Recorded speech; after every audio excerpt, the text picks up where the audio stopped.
నమస్తే, welcome to of the record.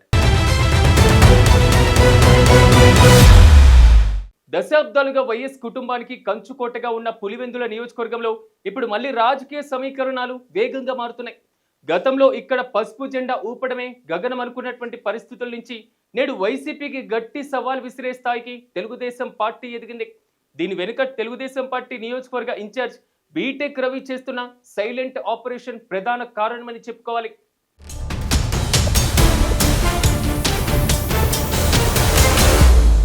BTech Ravi కేవలం ఎన్నికల సమయానికే పరిమితం కాకుండా నియోజకవర్గంలో ఉంటూ ప్రజలతో మమేకమవుతున్నారు. గతంలో ఎన్నడూ లేని విధంగా Telugu Desam party in-charge BTech Ravi క్షేత్రస్థాయిలో పక్కా ప్లాన్ తో ముందుకు సాగుతున్నారు. చేప కింద నీరులా పార్టీని విస్తరిస్తున్నారు. పూర్తి సమయం నియోజకవర్గానికే పరిమితమై రాజకీయాలు చేస్తున్నారు. ఇటీవలే వేంపల్లి ఇతర గ్రామాల్లో పెద్ద ఎత్తున వైసీపీ సానుభూతి పరుల్ని పార్టీలో చేర్చుకున్నారు. ముఖ్యంగా వైసీపీకి చెందిన కీలక నేత చిన్నతాజ్, క్యాట్ గౌస్లతో పాటుగా సుమారు 200 కుటుంబాలు ఏకకాలంలో తెలుగుదేశం పార్టీలో చేరడం రాజకీయ వర్గాలను ఆశ్చర్యపరిచింది. మాజీ ముఖ్యమంత్రి వైఎస్ జగన్ సొంత నియోజకవర్గంలో ఈ స్థాయి వలసలు జరగడం BTech Ravi ground work success అవుతుందని సూచిస్తుంది.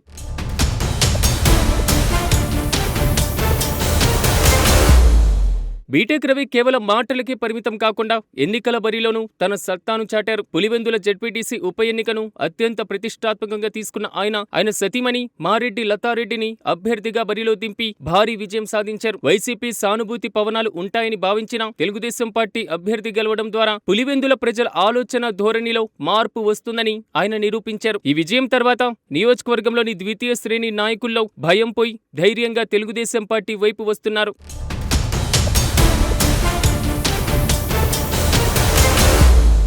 కేవలం చేరికల మీదే కాకుండా స్థానిక సమస్యల పరిష్కారం పైన కూడా బీటెక్ రవి దృష్టి పెట్టారు. ముఖ్యంగా తుమ్మలపల్లి యురేనియం కర్మాగార బాధిత గ్రామాల్లో ఆయన స్వయంగా పర్యటిస్తూ ప్రజల గోడు వింటున్నారు. యురేనియం వల్ల కలిగేటువంటి కాలుష్యం, నష్టపరిహారం వంటి అంశాలపైన ప్రభుత్వాన్ని ఒప్పించి న్యాయం చేస్తామనే హామీతో ప్రజల్లో నమ్మకాన్ని పెంచుతున్నారు. ఇటు జనం బాట, అటు సమస్యల పరిష్కారం రెండింటినీ బ్యాలెన్స్ చేస్తూ ఆయన తన యొక్క నెట్వర్క్ ను గ్రామాన విస్తరిస్తున్నారు.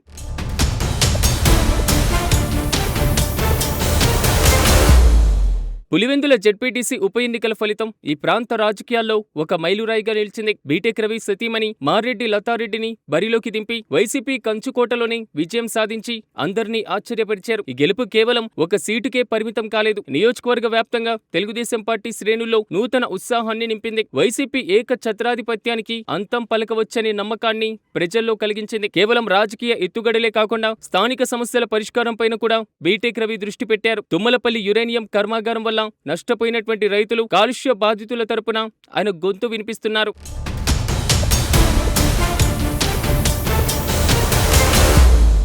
పులివెందులలో తెలుగుదేశం పార్టీ ఎదుగుదలను అడ్డుకోవడానికి వైసీపీ కూడా తీవ్రంగా ప్రయత్నం చేస్తుంది. తాజాగా అమ్మగారిపల్లె గ్రామంలో బీటెక్ రవి పర్యటనను వ్యతిరేకంగా కొందరు గ్రామస్తులు ఇళ్లకు తాళాలు వేసి నిరసన తెలపడం వంటి సంఘటనలు అక్కడ నెలకొన్న ఉద్రిక్తతకు అద్దం పడుతున్నాయి. నిజానికి ఆ గ్రామం 100% వైసీపీ మద్దతుదారులదే. 3 కుటుంబాలు తెలుగుదేశం పార్టీలో చేరాయి. అలాంటి గ్రామాల్లోకి బీటెక్ రవి చొచ్చుకెళ్తున్నారు. బెంగళూరులో ఉండి ఎన్నికలప్పుడు మాత్రమే పులివెందులకు వచ్చే నాయకులు కావాలా, నిరంతరం ప్రజల్లో ఉండే నాయకుడు కావాలా అని ఆయన వేస్తున్నటువంటి ప్రశ్నలు ప్రజలను ఆలోచింపజేస్తున్నాయి. జగన్ ను కన్నడ బిడ్డగా చెబుతూ ప్రజల్లోకి వెళ్తున్నారు.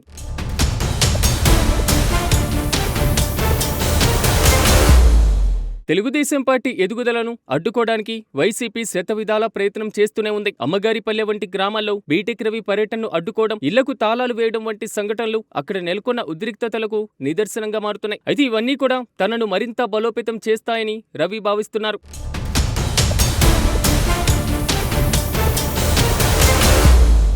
2029 నాటికి పులివెందుల గడ్డపై తెలుగుదేశం పార్టీ జెండా ఎగరడం ఖాయమని ఆయన ధీమా వ్యక్తం చేస్తున్నారు. పులివెందులలో వైసీపీ ఏక ఛత్రాధిపత్యానికి బీటెక్ రవి గట్టి సవాల్ విసురుతున్నారు. ఓటమి నుంచి పాఠాలు నేర్చుకుని సైలెంట్ ఆపరేషన్ ద్వారా క్యాడర్ ను బలోపేతం చేస్తున్నారు. 2029 ఎన్నికల నాటికి వైసీపీ ఫలితం ఎవరు ఊహించని విధంగా ఉంటుందని ఆయన ధీమా వ్యక్తం చేస్తున్నారు. ఇలా అయితే స్థానిక సంస్థల ఎన్నికల్లోనూ వైసీపీ పోటీ చేసేటువంటి పరిస్థితి ఉండదని ఆ పార్టీ వర్గాలే అంటున్నాయి.